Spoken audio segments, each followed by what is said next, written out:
Sovereignty as a practice, not a hashtag. Social constructs. The fool. Having the courage to be foolish. Optimism, pessimism, and the crude awakening for real and concrete stuff. Yep. The journey from Sagittarius to Capricorn. These two archetypes labeled as the social constructs. As ideals become so inspiring, we tend to gather in groups creating rituals about what we consider to be true. Say, for instance, the crowd gets more prominent and the space smaller, and there is a need for a person to manage the business, a need to create an institution, a place of worship, like a temple for knowledge, a school, a library, or a temple for faith, a church, a place to be in communion. Finally, that is what is constructed, the need to be socially validated. But the truth, does one find it there? Good question. We humans are social beings incapable of surviving alone. We require tribes and communities that can manage all aspects of our complicated lives for survival.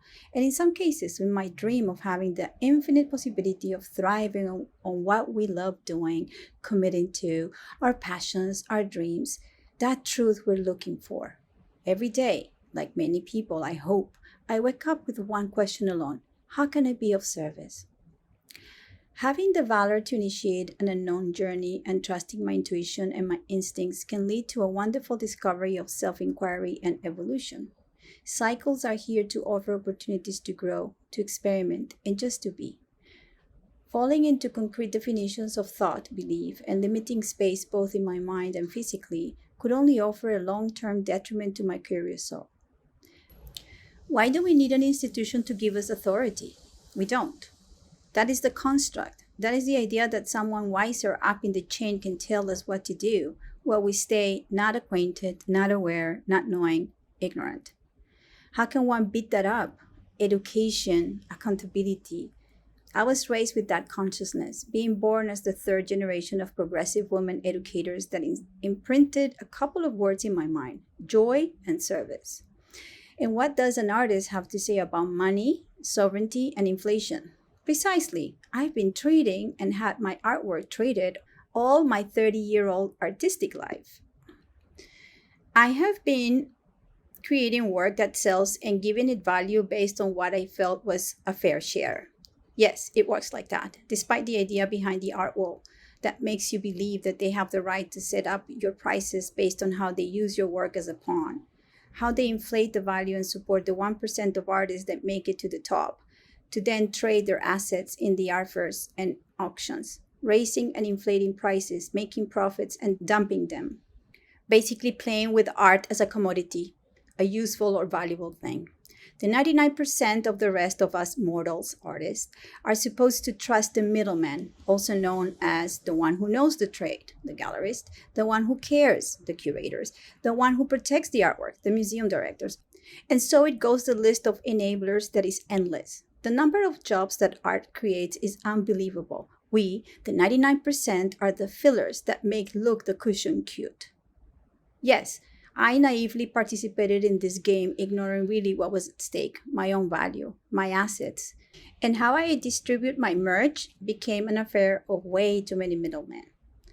Pause and introduce Bitcoin, a peer-to-peer electronic cash system that can change all these things. There's a link to the Bitcoin white paper. But wait, no, the art world doesn't have the artist in mind, just the merge. The artwork is moved from hand to hand as a token, which in turn offers social standing, tax breaks, donations, status, and yet more wealth. Place all the components in a monopoly board and change the names from art world to inflation, and so forth. Inflation measures how much more expensive a set of goods and service has become over a certain period, usually a year. It may be one of the most familiar words in economics. Inflation has plunged countries into long periods of instability. If the average artist, like the average person out there, understood the mechanics, there would have been already a revolution a while back. But on a second thought, all artists wish to be that 1%. Unknowingly or willingly ignoring that the 99% is in a state of slavery, my friends. It is what supports the whole system. Like the average person with no assets in real estate or metals supports the economy of governments with inflation, also known as the hidden tax. Art, another unregulated commodity. Yes, I still sell artwork, but under different conditions.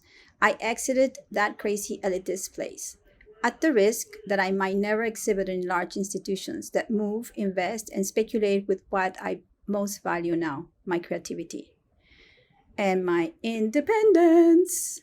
I have become educated in trauma, money, and all sovereign matters, and my purpose and intention now are to inspire the common folk to educate themselves to have a choice.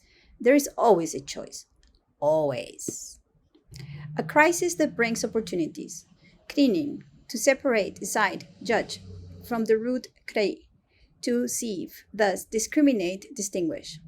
And then there are value, money, and essential needs. The lunar nodes are still midway through Scorpio, Taurus, axis, and Uranus is midway through offering the potential for liberation from what we know, what has been constructed and limited us, and we know it doesn't work.